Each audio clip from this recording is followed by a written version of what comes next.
Yeah, I should have said we're recording this now today on the 8th of April. And April, yes. you were just saying before we started recording that as we speak, Mm. Iranian missiles are now flying towards Israel in response to Israel's breach of the ceasefire agreement.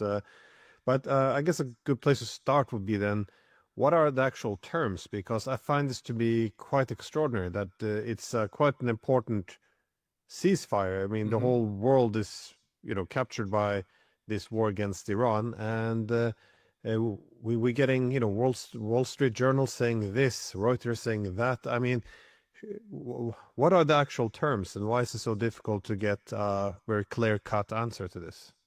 Well, Glenn,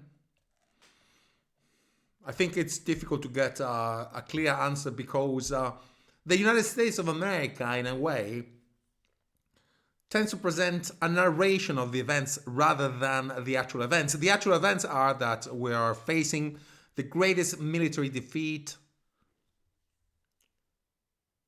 since the Vietnam War of the United States of America, a defeat that is the dawn of a new regional power, that is to say, Iran. Donaldo Trompetta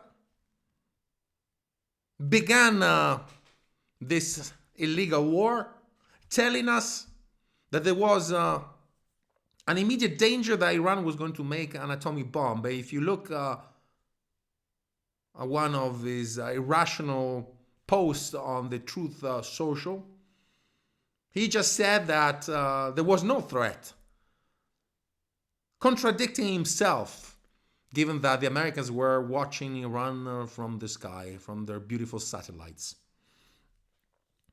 So we now have a new regional power, that is to say, Iran, a United States of America which is utterly defeated, with a war that has cost billions of dollars, and the humiliating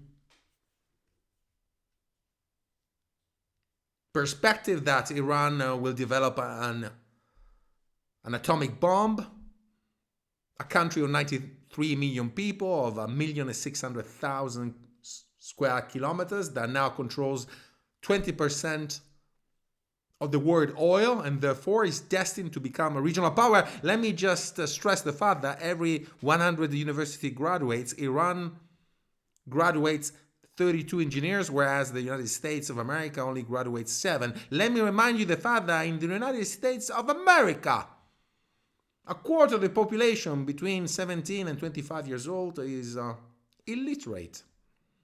So you cannot have an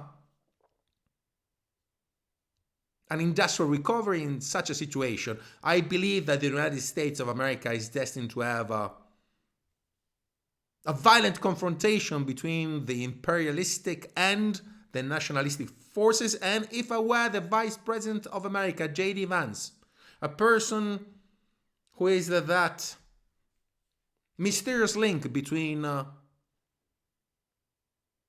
man of Neanderthal and the Cro-Magnon, I would resign as Vice President of the United States of America, because whatever Donald Trump now touches becomes putrefied meat. It's like a zombie.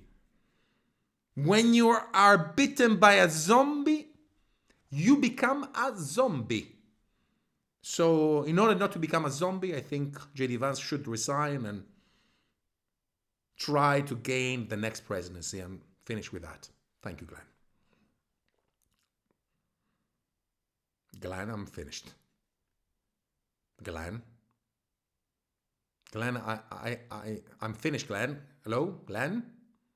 Glenn? Glenn! Can you hear me, Glenn? Glenn, I don't know what to do. I think I've answered the question, and now, Glenn! Hello? Glenn, can you see me? What is a star, Glenn? Are you making this on purpose, Glenn? Are you trying to embarrass me in front of everybody? Glenn? Glenn! Say something, Glenn! Yeah, so Joe Kent, he was well tweeting out a recording of himself where he was Yes, Joe making the Kant, argument, yes. if the U.S. wants this peace deal to work, then Hmm. they have to find a way of restraining Israel. His argument was that Israel will do anything possible to disrupt this peace, Hmm. so prevent. And again, that's not really delving into conspiracy theories, because if you Ah. follow the Israeli media today, they are, devastated almost